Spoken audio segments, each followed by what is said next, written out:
ekonomi yang terkandung sebagai substansi pokok demokrasi Indonesia kini berubah menjadi demokrasi yang sentralistik. Terlebih pada periode kedua Presiden Jokowi, Indonesia berubah menjadi negara otoriter yang populis.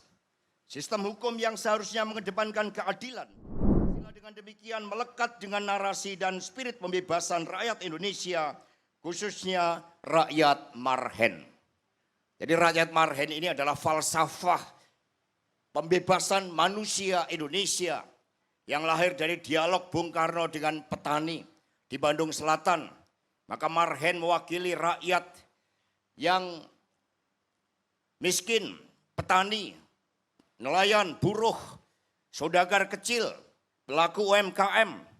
Mereka bisa berdaulat bagi kepentingan dirinya, keluarganya secara ekonomi. Tapi menurut Ibu Mega, mereka harus diorganisir dan itu menjadi tugas kepartian kita, dibangun kesadarannya menjadi kekuatan yang efektif bagi perjuangan menuju masyarakat adil dan makmur. Rakyat marhen inilah yang kemudian melahirkan asas, teori dan cara perjuangan bagi kemerdekaan Indonesia. Karena itulah di dalam Pancasila terkandung tekad yang membara agar kemanusiaan dan keadilan diwujudkan. Kemanusiaan adalah suara hati nurani umat manusia sebagai ciptaan Tuhan Yang Maha Esa. Kemanusiaan selalu menggugat terhadap setiap bentuk penindasan. Getaran kemanusiaan ini membangunkan kesadaran tentang pentingnya kemerdekaan yang sejati. Ia harus menjadi realitas dalam kehidupan sehari-hari yang mewujud sebagai kemerdekaan dari rasa takut, kemerdekaan berpendapat, berserikat, dan berkumpul. Kemanusiaan ini menentang berbagai bentuk penyalahgunaan kekuasaan aparatur negara yang seharusnya melindungi rakyatnya. PDI Perjuangan sangat mengkhawatirkan terhadap menguatnya militerisme.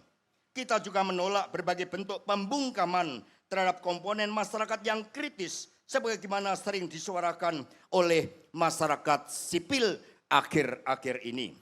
Sikap kritis adalah tanggung jawab politik setiap warga negara Indonesia karena rasa cinta kepada tanah air.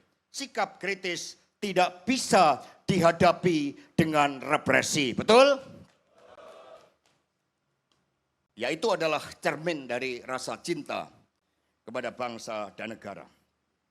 Berbadu dengan cita-cita keadilan sosial, Pancasila berorientasi pada perubahan secara struktural terhadap sistem politik ekonomi dan sistem kebudayaan. Sistem kolonial yang menindas harus digantikan menjadi sistem yang memerdekakan agar terwujudlah kesetaraan, keadilan dan kemakmuran bagi seluruh rakyat Indonesia.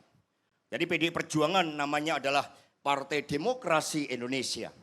Kita tidak boleh, karena dari pengalaman ketika berada dalam kekuasaan pemerintahan, bahwa kritik itu penting di dalam demokrasi.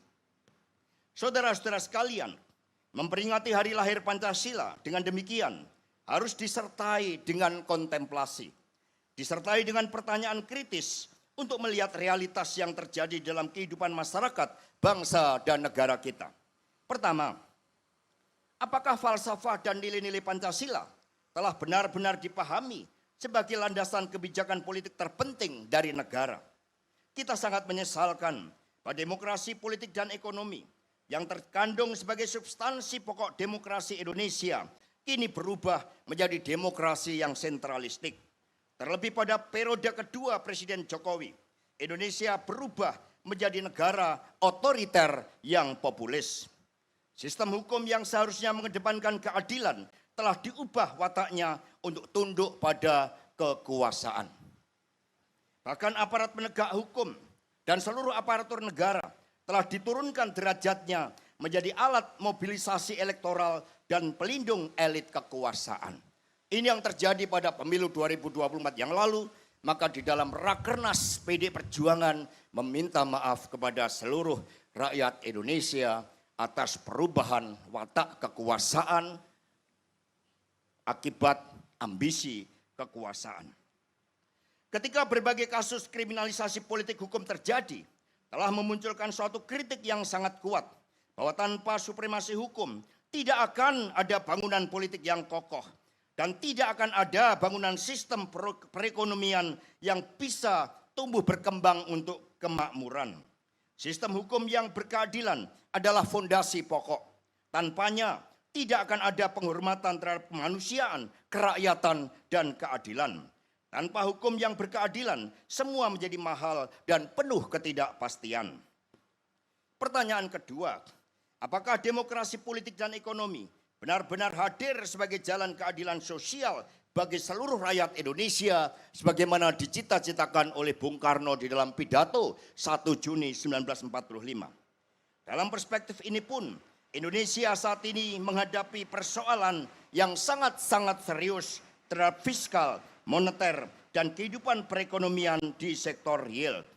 Defisit transaksi berjalan yang terjadi pada kuartal pertama tahun 2026 dan keseimbangan primer yang negatif dalam APBN kita sangatlah mengkhawatirkan. Utang harus dibayar dengan utang. Gali lubang, tutup lubang.